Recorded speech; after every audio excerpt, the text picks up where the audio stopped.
In this video, I'll show you how to create a burnout text effect in Canva.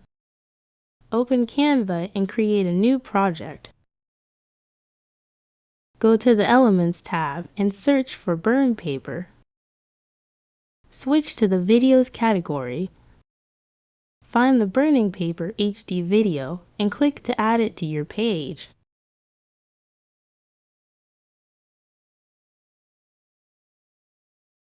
Next, go to the Text tab and add a heading. Enter your desired text and switch all letters to uppercase. Click the Font menu, search for 210. Scroll to the bottom of the font list and select it. Adjust the text size as needed. Drag the top and bottom borders of the video to align it with your text area.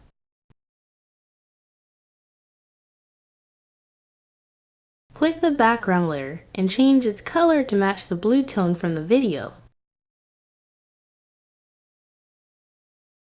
Similarly, select the text and adjust its color to the same blue. Preview your design to see the final burnout text effect. If you enjoyed this tutorial, please like and subscribe. Thanks for watching.